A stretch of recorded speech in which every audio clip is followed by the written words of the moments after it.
Hello guys, welcome back to the channel. आप लोगों का स्वागत है चैनल पे। और रिसेंटली हमने अपनी पहला चैप्टर खत्म कर लिया, that is goodwill, valuation of goodwill. और ये हमारा न्यू सेशन का चैप्टर नेक्स्ट है, फंडामेंटल ऑफ पार्टनरशिप। पहला चैप्टर छोटा था, लेकिन अब जितने भी चैप्टर्स हैं सब बड़े बड़े होने वाले हैं। और एनपीओ कट गया, आपको पता होगा, वेरी गुड न्यूज आपके लिए, एक चैप्टर कम हो गया आपके लिए, तो वो हम नहीं पढ़ने वाले हैं। तो अभी हम स्टार्ट करेंगे फंडामेंटल ऑफ पार्टनरशिप। बहुत ही बड़ा चैप्टर है क्योंकि बहुत सारा कॉन्सेप्ट है और हवा में नहीं उड़ाऊंगा, डीप जाएंगे। क्योंकि मैं तैयारी जो आपकी कराने वाला हूं वो कोर्स प्लस CUET की भी तैयारी साथ के साथ चलती रहेगी। क्योंकि साथ के साथ, क्योंकि आपको पता चल गया इस साल से कि आपका जो कॉलेज में एडमिशन होने वाला है, उस एडमिशन के लिए आपको CUET का एग्जाम देना है और उसके लिए आपको तैयारी में डोमेन सब्जेक्ट लेना है। तो अगर आप पूरे साल मेरे साथ हो तो आपका बोर्ड प्लस CUET दोनों का अकाउंट्स का टेंशन तो छोड़ दो, बस रेगुलर बेसिस पे पढ़ने लग जाना, बाकी जिम्मेदारी मेरी, ठीक है। और डिमांड करो कि सर कुछ एक्स्ट्रा एडअप करो, क्योंकि आप जब बोलोगे तो एक्स्ट्रा चीज और आएंगे, बोलते ही नहीं हो। वेल, स्टार्ट करते चैप्टर। लास्ट चैप्टर खत्म हो गया, उस चैप्टर के क्वेश्चंस कर लेना। और हमारा टेलीग्राम चैनल, जिसका लिंक मैं डाल दूंगा इसके डिस्क्रिप्शन में, वहां पर जाके आप डिमांड करो कि सर हमें लास्ट चैप्टर जो रिसेंटली खत्म हुआ है उसकी चैप्टर का नाम डाल देना, वैल्यूएशन ऑफ गुडविल, क्योंकि आप हो सकता है बाद में देखो वीडियो, तो इस चैप्टर के असाइनमेंट्स चाहिए तो वहां पे मैं आपको असाइनमेंट्स भेज दूंगा, लिंक डिस्क्रिप्शन में मिलेगा। और हाँ, अगर वीडियोस अच्छी लगती जा रही है तो लाइक कर दो यार, कमेंट करो और सब्सक्राइब करना तो भूलो ही ना, और अपने दोस्तों तक भी पहुंचाओ बात को। ठीक, करते स्टार्ट। तो आज जो हमारा टॉपिक है फंडामेंटल ऑफ पार्टनरशिप, बहुत ही इंपॉर्टेंट टॉपिक है। आज हम थोड़ा फ्रेमवर्क, थ्योरी फ्रेमवर्क को समझेंगे। इसके कुछ टर्म्स अभी आपको समझ आ जाएंगे, कुछ टर्म्स ऐसे होंगे जो आप जब प्रैक्टिकल पॉइंट ऑफ व्यू से गुजरोगे तो उस चीज को आप वहां रिलेट कर पाओगे, बट आप अभी उस चीज को बस याद रख लेना। और क्या क्या टॉपिक्स वो भी हम जान लेंगे आज। तो देखो स्टार्ट करते हैं आप। देखो सबसे पहले तो मीनिंग है पार्टनरशिप की। मीनिंग जब मैंने आपको इंट्रोडक्शन दिया था 12th के बारे में, तभी मैंने आपको मीनिंग बताई थी। पार्टनरशिप क्या है कि जब दो या उससे ज्यादा लोग मिलकर कोई बिजनेस स्टार्ट करते हैं, दैट इज पार्टनरशिप। तो यही मीनिंग है। पार्टनरशिप क्या है भाई? तो partnership is a relationship between person who have agreed to share the profit of a business or carried all by all and any of them acting for all। तो partnership क्या? Relationship between ए 2 और more person. Minimum कितने लोग भाई? तो minimum 2 लोग, और maximum कितने हैं? तो 50। तो पार्टनरशिप रिलेशनशिप है बिटवीन 2 और मोर पर्सन वो agree to share the profit of a business, जो बिजनेस के प्रॉफिट को शेयर करने के लिए एग्री हो, and business should carried by all any one of them acting for all. अब वो लोग आपस में उस प्रॉफिट को शेयर करें, बिजनेस को मिलकर चलाएं, और एनी वन एक्टिंग फॉर, सब एक दूसरे के बिहाफ पे डिसीजंस ले सकते हैं। मतलब उनमें प्रिंसिपल और एजेंट का रिलेशन था, हम आगे थ्योरी में देखेंगे इसको भी। क्लियर बात? तो क्या है पार्टनरशिप? 2 या उससे, मतलब 2 कंडीशन जो मेन है वो याद होनी चाहिए आपको। 2 और मोर पर्सन हो, मैक्सिमम 50, और दूसरा वो बिजनेस के प्रॉफिट को आपस में शेयर करे। मान लो 3 लोग, जैसे मान लो ये 3 बच्चे हैं, राम, राहुल और मोनिका, तीनों ही ये पार्टनर है, जिन्होंने मिलकर बिजनेस स्टार्ट किया। तो पहली कंडीशन तो सेटिस्फाई हुई, 2 और मोर पर्सन, पर प्रॉफिट अकेले वो रखता राहुल।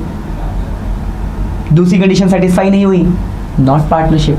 तो बिजनेस के प्रॉफिट को भी आपस में शेयर करने चाहिए, तभी वो पार्टनरशिप हो। तो ये इसकी डेफिनेशन थी। अब जैसे मान लो ये फर्म है, ठीक है, इस फर्म जो है उसको 2 लोग चलाते हैं, X और Y। तो ये दोनों इंडिविजुअली क्या है? इंडिविजुअली ये दोनों पार्टनर है। और कलेक्टिव अगर बोले तो कलेक्टिव क्या है? तो कलेक्टिव ये पार्टनरशिप फर्म है। इनका आपस का रिलेशन क्या है? तो इनका आपस का रिलेशन पार्टनरशिप है। क्लियर बात? यहां तक डेफिनेशन क्लियर है? आगे बढ़ते हैं। स्क्रीनशॉट लेना चाहो तो ले लो। आगे देखते हैं अगला थ्योरी फ्रेमवर्क। आगे क्या हम देखने वाले हैं? तो आगे हम देखने वाले हैं भैया, देखो क्या आ गया, इसेंशियल फीचर्स। फीचर्स बहुत सारे हैं, तो यहाँ तो मैंने 2 ही आगे अगले पेज पे डिस्कस करेंगे हम। फीचर्स, इसेंशियल फीचर या कैरेक्टरिस्टिक्स ऑफ पार्टनरशिप, मतलब विशेष फीचर्स या कैरेक्टरिस्टिक्स पूछेंगे पार्टनरशिप की। तो देखो सबसे पहला है 2 और मोर पर्सन। देखो लिखा भाई 2 और मोर पर्सन, मतलब एक पार्टनरशिप पे कम से कम 2 और मैक्सिमम के लिए बता देता हूं 50, तो 2 और मोर पर्सन होने चाहिए। देखो वही बात लिखी गई है, वीडियो अगर पढ़ो लिखा there must be at least 2 person, मतलब एटलीस्ट कितने लोग हो? 2 person to form a partnership, and all such person must be competent to contract according to Indian Contract Act 1872. Every person except the following are committed to the contract। मतलब उस person के होने के लिए भी कुछ कंडीशंस है, कुछ ऐसे लोग हैं जिसको हम पर्सन की तरह काउंट नहीं करते। मतलब मिनिमम 2 लोग हो या उससे ज़्यादा हो तो ज़्यादा 50 है, लेकिन यही लोग पर्सन होंगे। कुछ ऐसे लोग हैं जिसको हम पर्सन की तरह, मतलब this is not qualify for the person, वो पर्सन के लिए क्वालिफाई नहीं है। तो वो कौन से लोग हैं? तो एक माइनर, माइनर मतलब जो 18 साल से छोटा होता है, मतलब 18 साल उससे बड़ा है। तो अगर कोई बंदा 18 साल से कम उम्र का है, दैट इज माइनर, तो minor is not liable for a partnership. वो उस मिनिमम 2 और मोर पर्सन वाले कंडीशन सेटिस्फाई, तो माइनर को पर्सन काउंट नहीं किया जाएगा। दूसरा, पर्सन ऑफ अनसाउंड माइंड।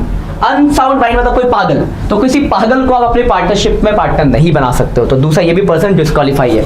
और तीसरा, person disqualify by the law, वैसा पर्सन जिसको लॉ ही डिस्क्वालीफाई करता है, जैसे ओसामा बिन लादेन, वैसे तो मर गया, वो दाऊद इब्राहिम, मतलब कोई ऐसा बंदा जो डिस्क्वालीफाई है, जिसको, या कोई इंस्टॉलमेंट बंदा, कोई इंस्टॉलमेंट है, वीजा मान लिया, भाग गया पैसा लेके, आप उसके साथ जा रहे हो पार्टनरशिप कर, तो जिसको लॉ डिस्क्वालीफाई करता है उसको भी आप एज ए पर्सन काउंट नहीं कर सकते। तो ये these are not a person. Theory question framework में बनेगा क्वेश्चन यहाँ से इंपॉर्टेंट, एमसीक्यू में तो आने वाले हैं, पेपर दो के बाद भी काम आएंगे। और जो बच्चे 12th वाले इसको देख रहे हो अपने सीयूईटी के लिए, उनके भी काम आएगा थ्योरी। आगे देखते हैं। देखो मैक्सिमम नंबर ऑफ पार्टनर कितने हैं? तो भाई 2014 का कंपनीज एक्ट है उसके हिसाब से 50, और जो तो 2013 में था उसके हिसाब से पहले 100 था, तो अभी कितने? 50। तो आपको क्वेश्चन आएगा तो 50 बोल देना। कभी पूछ दे 2013 के कंपनी एक्ट के हिसाब से तो बता देना 100 होते हैं। तो maximum number of partner. Clear है बात यहाँ तक? आगे देखते हो। दूसरा पॉइंट है एग्रीमेंट, मतलब उनके बीच में एक एग्रीमेंट होना चाहिए। एग्रीमेंट जो होगा वो ओरल भी हो सकता है, रिटर्न भी हो सकता है, as per the partnership act 1932। तो वही देखो लिखा होगा, partnership comes into existence by an agreement either written or oral, मतलब वो एग्रीमेंट होना चाहिए, चाहे वो एग्रीमेंट रिटर्न में हो चाहे फिर वो ओरल में हो, जिसको हम पार्टनरशिप डीड भी कहते हैं। ठीक है, पार्टनरशिप डीड हम पढ़ेंगे आगे इसको डिटेल में, पार्टनरशिप डीड क्या होती है। तो रिटर्न या ओरल में एक एग्रीमेंट होना चाहिए पार्टनरशिप। दूसरा एसेंशियल फीचर्स है। आगे और भी कुछ फीचर्स है, देखो तीसरा फीचर्स, स्क्रीनशॉट लेना है क्या पीछे का? स्क्रीनशॉट ले लो। ठीक है, आगे बढ़ते हैं। अगला फीचर थर्ड। तो देखो थर्ड फीचर जो आपका इसका है वो है लॉफुल बिजनेस, मतलब आपका बिजनेस लॉफुल हो, जैसा नहीं क्योंकि आप इलीगल काम कर रहे हो, लॉफुल, लॉ अलाउ ही नहीं करता उस काम को, ऐसा काम कर रहे हो, तो ऐसे काम की कोई पार्टनरशिप नहीं होती। इलीगल काम नहीं कर सकते आप, वो काम लीगल होना चाहिए जिसको लॉ क्वालिफाई, मतलब लॉ के नज़र में वो काम अच्छा है। आप काम करो गांजे की तस्करी, ब्लैक मार्केटिंग, हवाला का पैसा, तो इलीगल काम नहीं है, इलीगल काम है, इलीगल। तो इलीगल काम नहीं कर सकते। आप राशन की दुकान खोल सकते हो, आप अपना मल्टीनेट पार्किंग खोल लो, आप बहुत बड़ा अपना शोरूम खोल लो, मतलब वैसा काम जो लीगली है, सिंपल सी बात। तो लॉफुल बिजनेस होता है, लिखा है a partnership is establish for a lawful business, किसी लॉफुल बिजनेस के लिए एस्टैब्लिश होता है। और अगला ना पॉइंट प्रॉफिट शेयरिंग, मतलब प्रॉफिट आपस में शेयर होना चाहिए। मुझे लगता है पॉइंट मुझे डिस्क्राइब करने की जरूरत है, पार्टनर्स आपस में उस प्रॉफिट को शेयर करेंगे, ये भी एक एसेंशियल फीचर्स है। अगला पॉइंट क्या है? Business can be carried by all any one of them acting for all. देखो डेफिनेशन में भी था, मतलब बिजनेस सब मिलके चलाएंगे और कोई एक दूसरे के बिहाफ पर डिसीजंस ले सकता है। इसलिए पार्टनर्स में, पार्टनर खुद में प्रिंसिपल भी होता है और वो एजेंट भी होता है, उनका मतलब प्रिंसिपल एज एजेंट का भी काम करता है। देखो पॉइंट है, देखो डिस्कस कर लेते हैं, यहाँ से पूछा जाता है। देखो क्या लिखा है, business of the partnership can be carried on by all our partners or any of them acting for all partners. In other words, partner are agent as well as principal, मतलब partner agent भी होता है और principals भी होता है। अब देखो as an agent, agent की तरह क्या कहते हैं? He represent other partners and thereby blind them to through this act। मतलब क्या है कि वो एज एजेंट दूसरे पार्टनर को रिप्रेजेंट करता है, मतलब एक अगर दूसरे के बिहाफ पे डिसीजन लेता है क्या, वो एजेंट का काम कर रहा है। और जो ऑब्लिगेशन उसकी वो एज ए प्रिंसिपल्स है, बाउंडेड है एज ए प्रिंसिपल्स। तो पार्टनर का आपस में as a principal as well as agent का रिलेशन भी होता है। तो ये सब इसके एसेंशियल फीचर्स थे, 5 एसेंशियल फीचर्स। ये भी स्क्रीनशॉट ले लो आप। मुझे लगता है यहाँ तक आपको डाउट हो, क्लियर है बात यहाँ तक? शॉर्ट नोट बना लेना, शॉर्ट नोट बना के चलोगे तो आपको शॉर्ट में रिवीजन, बाद में रिवीजन करने में बहुत आसानी होगी। देखा याद आएगा, सर ने ऐसा बोला था, फटाफट याद आ जाएगा। क्लियर बात यहाँ तक? आगे देखते हैं। यहाँ तक ले लिया होगा आपने, स्क्रीनशॉट ले लो इसका। आगे अगला क्वेश्चन, राइट्स, मतलब पार्टनर्स के क्या राइट्स है। देखो बहुत ही सिंपल क्वेश्चन है, राइट्स पूछा गया। मतलब आप जनरली सोचो, ये तो मैं यहाँ कुछ पॉइंट डिस्कस करूंगा सर, आप सोचो ना, आप किसी पार्टनरशिप में, किसी बिजनेस में एक पार्टनर की मालिक बन रहे हो, तो आपके क्या क्या राइट होंगे? वही सब राइट होते हैं। क्या क्या राइट है आपका? राइट होगा कि बिजनेस की पोजीशन देखने का, बिजनेस के प्रॉफिट लॉस में, डिसीजंस में, आप कभी भी उठा के देख सकते हो, एसेट्स को देख सकते हो, किसी नए बंदे को एडमिट करना होगा तो उसमें आपका दखल अंदाजी होगा, तो ये सही तो राइट्स होंगे। तो वही सब राइट्स है, बहुत सारे राइट्स होते हैं पार्टनर के। तो कुछ राइट मैंने यहाँ डिस्क्राइब कर, देखो every partner has rights to participate in the management of the business. मतलब मैनेजमेंट होता है, डिसीजंस मैनेजमेंट में उसका राइट्स होता है। सिंपल सी बात है भाई, मालिक है, बिना पूछे कैसे आप काम कर दोगे, वो भी तो मालिक है, तो मैनेजमेंट में राइट होता है। दूसरा क्या है, every partner has rights to about the affairs of the business. मतलब बिजनेस में जो भी चीजें चल रही है उसके बारे में उसके पूछने का राइट होता है, उसको सारी चीजों का इन्फॉर्मेशन होने का राइट्स होता है, ठीक है। Every partner has rights to inspect the books of account on have a copy of it. हर एक पार्टनर को राइट होता है कि वो बुक ऑफ अकाउंट को देख सकता है, उसके बाद उसकी एक कॉपी भी हो, ठीक है। तो मालिक है तो उसकी राइट ही है, तो ये भी राइट है उसका। अगला देखो, सिंपल है, पढ़ोगे आपको समझ आएगा। देखो every partner has right to share the profit और loss with other in the agreement ratio. मतलब हर एक पार्टनर को राइट होता है कि जो भी प्रॉफिट्स और लॉस है उनका जो एग्रीमेंट में जो रेशियो है उस रेशियो में डिस्ट्रीब्यूट हो। एग्रीमेंट ना हो तो रेशियो क्या होता था, इक्वल, आपको याद होगा। तो अगर पार्टनर्स के बीच में एग्रीमेंट नहीं बना तो प्रॉफिट इक्वल बांट, नहीं तो एग्रीमेंट के हिसाब से। ये भी राइट है उन्हीं का। अगला क्या है, if a partner has advance loan he has a right to receive interest कितना 6%। मतलब अगर किसी पार्टनर ने फर्म को लोन दे रखा है तो उसका राइट है, अगर एग्रीमेंट में है तो as per the agreement, agreement नहीं है तो 6% पर एनम इंटरेस्ट पाने का राइट्स होता है। तो देखो ये कुछ राइट अच्छा, ये स्क्रीनशॉट ले लो। आगे और कुछ भी राइट देखो हम डिस्कस करेंगे, सीधे सीधे आपको समझ आ गई बातें। आगे देखो, आगे और कुछ राइट्स हैं, ऐसा नहीं कि सिर्फ इतने ही राइट्स, और भी राइट्स होते हैं। मैंने कुछ ही राइट्स 10 राइट्स 9 राइट डिस्कस कर लिया यहाँ पे, और भी राइट्स होते हैं। अगला पॉइंट हो गया, in case of an emergency a partner has the right to act according to the best judgment and the intimate for the inspection incurred by him। मतलब अगर कोई ऐसी इमरजेंसी की सिचुएशन आती है तो जो उस टाइम पे बेस्ट डिसीजन जो वो सब मिलके लेंगे उसका राइट्स होता है पार्टनर को, ठीक है। अगला, and partner has a right not to allow the admission of a partner. मतलब पार्टनर के पास राइट है, वो चाहे तो एक नए बंदे को पार्टनरशिप में एडमिट नहीं, मतलब पार्टनरशिप एडमिट करने के लिए जितने भी पुराने पार्टनर सबका कंसर्न होना जरूरी है। कोई अगर बंदा डिनाई कर जाता है कि हाँ नहीं होगा एडमिट, तो आप एडमिट नहीं कर सकते, तो नॉट अलाउ करने का भी पार्टनर्स का राइट होता है। अगला देखो, after giving proper notice a partner has the right to retire from the firm.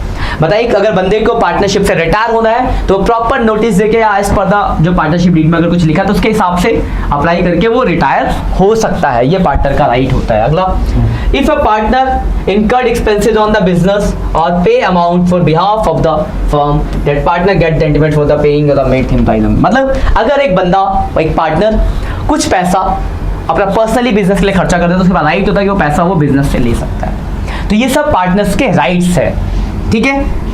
ऐसे नहीं कि सिर्फ 10 राइट और भी 2-4 राइट्स है, तो समझ गए राइट्स, मतलब सीधा सीधा पढ़ के भी पता चलेगा हाँ ये पार्टनर का राइट है भाई। कोई इसमें याद करने वाला, कोई 30 मार्क खाने वाला काम नहीं है। आपने सुना होगा, आपको दिमाग में चढ़ गया हाँ यार तो राइट तो है इसी वक्त, स्क्रीनशॉट ले लो उसकी फिर भी, ठीक है। अगला क्वेश्चन की बात करते हैं। अगला क्वेश्चन है पार्टनरशिप डीड। देखो पार्टनरशिप डीड मैंने अभी आपको बताई थी, पार्टनरशिप डीड क्या होती है, जब पार्टनर्स के बीच में एक एग्रीमेंट होता है, वो ओरल भी हो सकता है रिटर्न भी हो सकता है, तो दैट इज पार्टनरशिप डीड। तो बात आती है अगर पार्टनरशिप डीड रिटर्न में है तो क्या क्या लिखा होगा। तो एक बात बताओ, एक पार्टनरशिप डीड में क्या लिखोगे आप। पार्टनरशिप से ए से लेकर जेड तक की सारी बातें, कि पार्टनर्स का क्या नाम है, प्रॉफिट शेयरिंग रेशियो क्या है, कितने कितना कैपिटल इन्वेस्ट किया है, बिजनेस का क्या नाम है, कहाँ पे बिजनेस स्टैब्लिश है, किस चीज का बिजनेस है, कोई एडमिट होगा तो क्या होगा, कोई रिटायर होगा तो क्या होगा, किसी की डेथ हो जाएगी तो क्या होगा, पार्टनर्स के राइट्स क्या है, पार्टनर्स की ड्यूटीज क्या है, मतलब ए टू जेड सारी बातें लिखी गई होगी। बस वही सब लिखा होता है पार्टनरशिप डीड में। देखो नीचे फालतू में बातें मैंने सारी लिखी है, वही सब बोलेगा जाएगा। जनरल क्वेश्चन है, याद ऐसे भी याद हो जाएगा आपको। देखो फिर भी देखा, partnership comes into existence by an oral और written agreement. It is better to have written agreement to avoid any dispute. देखो वैसे तो आप कुछ बोला गया कि पार्टनरशिप डीड में जो है, मतलब अगर एक पार्टनरशिप में आना है तो एक एग्रीमेंट होना चाहिए, चाहे वो रिटर्न हो चाहे फिर वो ओरल हो, पर अच्छा होता है कि रिटर्न एग्रीमेंट हो, क्योंकि रिटर्न एग्रीमेंट होने से क्या होता है, डिस्प्यूट नहीं होता है। फिर उसके आगे क्या लिखा है, this is written document known as partnership deed. अगर रिटर्न में है वो डॉक्यूमेंट तो उस डॉक्यूमेंट को क्या बोलेंगे, पार्टनरशिप डीड बोलेंगे। Details the terms and conditions of partnership. It is a legal document signed by the partners and causes of the following. ये सारी चीजें उसके अंदर होती है।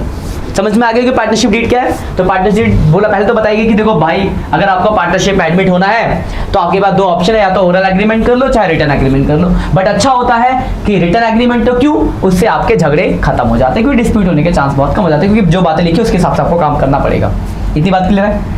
अब उसके बाद लिखा गया है कि अगर आप पार्टनरशिप डीड रिटर्न में बनाते हो तो वो क्या एक डॉक्यूमेंट है, उस रिटर्न डॉक्यूमेंट को क्या बोलेंगे, रिटर्न एग्रीमेंट को क्या बोलेंगे, तो उसको बोलेंगे पार्टनरशिप डीड, जिसमें हर एक बंदे का साइन, तो हर एक बंदा एग्री होता है उस काम के लिए कि हाँ ऐसा ऐसा होगा।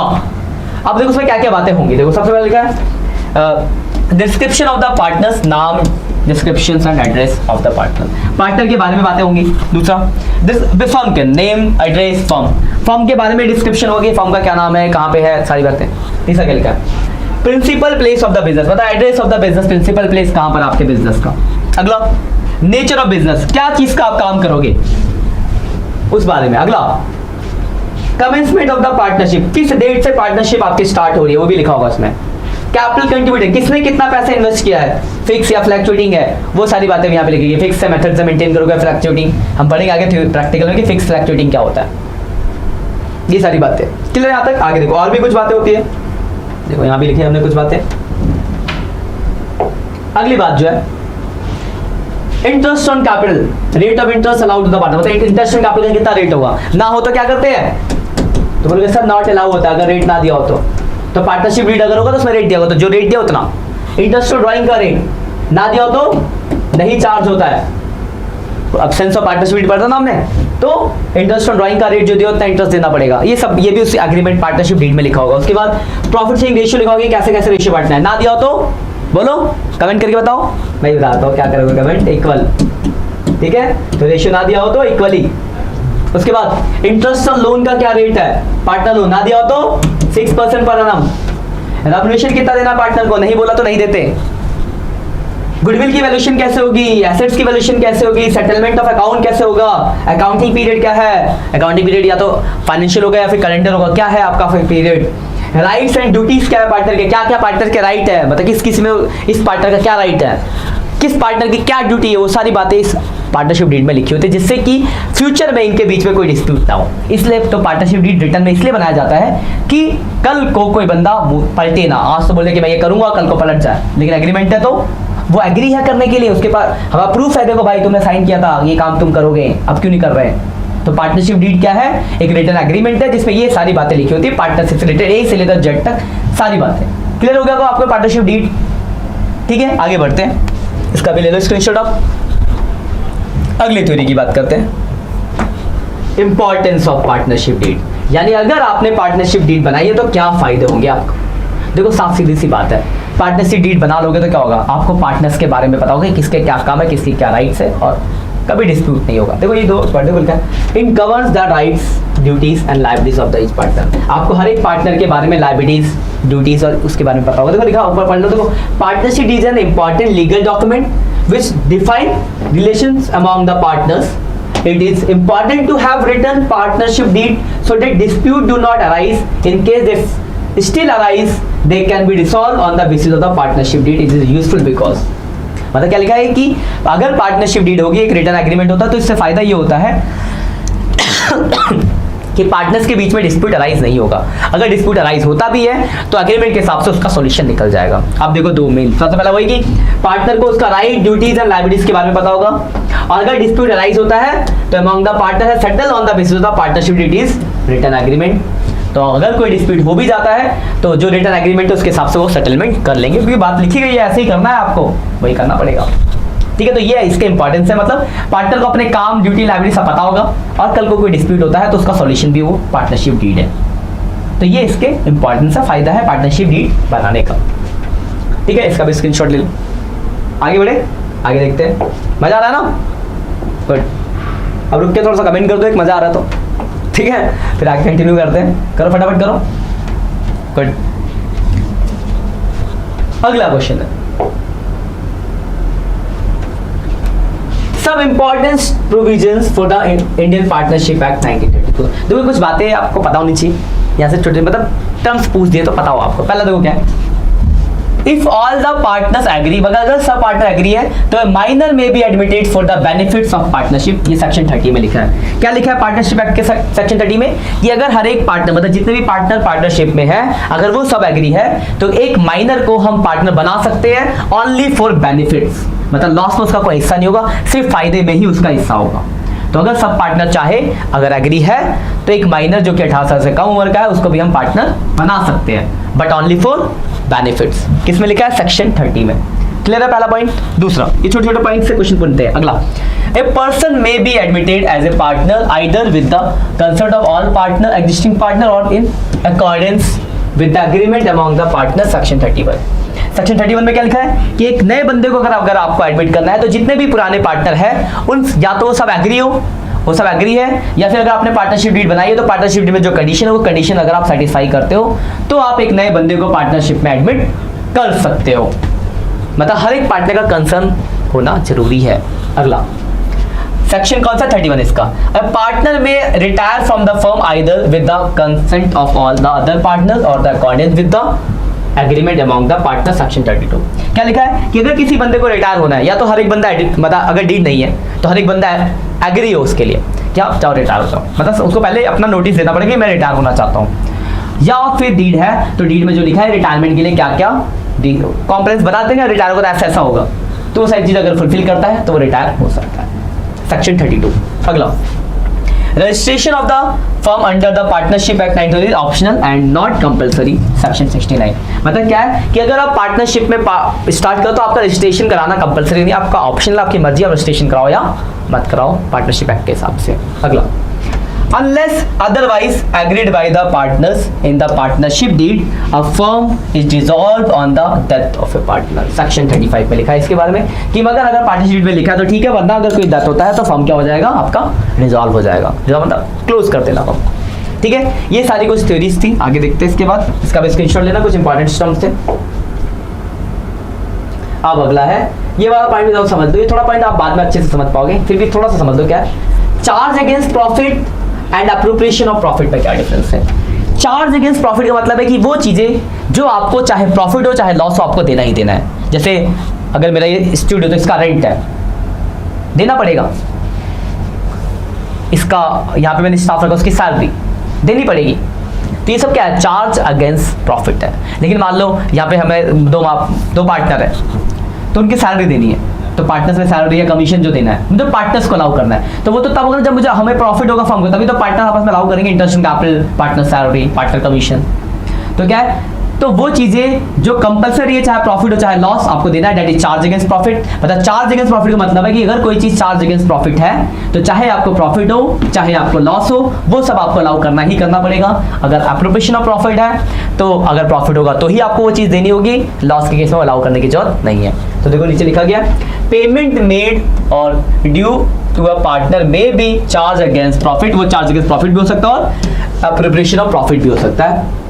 Charge against profit means that it is expenses for the firm and is paid whether the firm earn profit or incurred loss। Charge against profit का मतलब यही है जो मैंने बताया कि चाहे बिजनेस का प्रॉफिट हो या फिर लॉस आपको देना ही देना होगा। उसी के अगर on the other hand appropriation of profit means that they are allow if firm earn profit during the year. अगर फर्म को प्रॉफिट होगा तभी वो अलाउ करेंगे। देखो कुछ एग्जांपल दिए गए, इंटरेस्ट ऑन पार्टनर लोन, चाहे प्रॉफिट हो चाहे लॉस देना पड़ेगा, तो चार्ज अगेंस्ट प्रॉफिट है। Rent payable to partner for the manager commission, rent pay करे किसी बिल्डिंग का तो चार्ज अगेंस्ट मैनेजर का कमीशन, चाहे प्रॉफिट लॉस मैनेजर तो अपना लेगा भाई कमीशन, तो चार्ज अगेंस्ट प्रॉफिट है। The against charge against profit है, चाहे फर्म प्रॉफिट हो चाहे लॉस देना होगा। देखो कुछ एप्रोप्रिएशन ऑफ प्रॉफिट दिया, सैलरी पार्टनर का, कमीशन पार्टनर का, इंटरेस्ट ऑन कैपिटल पार्टनर को, ये सब रिजर्व, ये सब क्या है? एप्रोप्रिएशन ऑफ प्रॉफिट है। जब कभी कभार इनके लिए लिखा होता है चार्ज अगेंस्ट प्रॉफिट, चार्ज ये लिखा हो, स्पेशली अगर लिखा है तब ये चार्ज अगेंस्ट प्रॉफिट होगा, वरना ये नॉर्मल केस में एप्रोप्रिएशन ऑफ प्रॉफिट ही होता है। लेकिन कभी स्पेशली लिखते हैं कि interest on capital charge against profit है, तो फिर आपको चाहे प्रॉफिट हो चाहे लॉस आपको देना होगा। लेकिन स्पेशली कभी कभार ऐसा लिखा होता है, वरना नॉर्मली ये पूछा जाएगा तो ये एप्रोप्रिएशन ऑफ प्रॉफिट ही है। तो समझ में आ गया कि आपको चार्ज अगेंस्ट प्रॉफिट क्या होता है और एप्रोप्रिएशन ऑफ प्रॉफिट क्या होता है। क्लियर बात यहाँ तक? आगे बढ़ते हैं। देखो अभी तक मैंने सिर्फ इतना ही थ्योरी पढ़ाया, कुछ थोड़ी बहुत थ्योरी और रहेगी, तो हम थोड़ा बहुत प्रैक्टिकल करने के बाद उस थ्योरी को पढ़ेंगे। तो मैं थोड़ा सा आपको ओवरव्यू दे दूं प्रैक्टिकल में हमको क्या क्या पढ़ना है, और कुछ एक थोड़ा सा जान लेंगे उसके बारे में, ठीक है। अगली क्लास से मैं उसको स्टार्ट करूँगा, आज पढ़ा देता हूँ, बस मैं आपको टॉपिक बता रहा हूँ क्या क्या आपको पढ़ने को मिलने वाला है। तो इस चैप्टर में जो टॉपिक्स आपको पढ़ने हैं, सबसे पहला इंटरेस्ट ऑन कैपिटल कैलकुलेट करना, ये हम पढ़ेंगे, इंटरेस्ट ऑन कैपिटल कैसे निकलता है। दूसरा हम पढ़ेंगे यहाँ पे इंटरेस्ट ऑन ड्राइंग कैलकुलेट करना कि इंटरेस्ट ऑन ड्राइंग कैसे कैलकुलेट होगा। तीसरा हम पढ़ेंगे पार्टनर्स सैलरी निकालना, कमीशन निकालना या इंटरेस्ट ऑन पार्टनर लोन। ये सब छोटे छोटे टॉपिक है। इंटरेस्ट ऑन लोन कौन से लोन पे? पार्टनर लोन पे। ये सब छोटे छोटे टॉपिक्स हैं। इसके बाद इंपॉर्टेंट टॉपिक, चौथा टॉपिक हम पढ़ेंगे डिवीजन ऑफ प्रॉफिट। इनको डालना अगली क्लास में, इसके आगे हम कंटिन्यू करेंगे टॉपिक से स्टार्ट करके। डिवीजन ऑफ प्रॉफिट पढ़ेंगे। पांचवें पढ़ेंगे पास्ट एडजस्टमेंट्स पढ़ेंगे हम यहाँ पे, और 6 पढ़ेंगे गारंटी ऑफ प्रॉफिट। तो ये टॉपिक्स हमें इस चैप्टर के अंदर पढ़ने हैं। तो काफी बहुत सारे टॉपिक्स है, तो बहुत बड़ा चैप्टर है। एक एक करके स्टार्ट करेंगे सारे टॉपिक्स को। तो ये अब यहाँ तक आप शॉर्ट नोट बना लो। नेक्स्ट लेक्चर में इसका आगे से कंटिन्यू करेंगे, और जो हम पढ़ने वाले हैं वो पढ़ेंगे हम डिवीजन ऑफ प्रॉफिट। आपको याद होगा, आपने सुना होगा प्रॉफिट लॉस एप्रोप्रिएशन अकाउंट के बारे में क्या होता है, मैं बताऊंगा अगले लेक्चर में। हम पढ़ेंगे इसके बारे में डिटेल में, प्रॉफिट लॉस एप्रोप्रिएशन अकाउंट क्या है, डिवीजन ऑफ प्रॉफिट क्या है, देखेंगे। ठीक है, तो फिलहाल आज के लिए इतना ही। अगर वीडियो अच्छी लग रही है, यहाँ तक आप पहुंचे हो, तो मतलब आप पूरा अच्छे से सीरियस मोड में देख रहे हो, तो ज़्यादा जाते एक बढ़िया सा लाइक कमेंट जरूर कर जाना, और सब्सक्राइब कर लो चैनल को, और दोस्तों में शेयर करना तो भूलो ही मत, क्योंकि ये वीडियो वहाँ तक भी पहुँचानी। यहाँ तक हो तो मतलब आ रहा है समझ आपको, तो आ रहा है तो दूसरों को भी समझाओ। ठीक, आज के लिए इतना ही। मिलते हैं नेक्स्ट लेक्चर में, तब तक के लिए बाय बाय।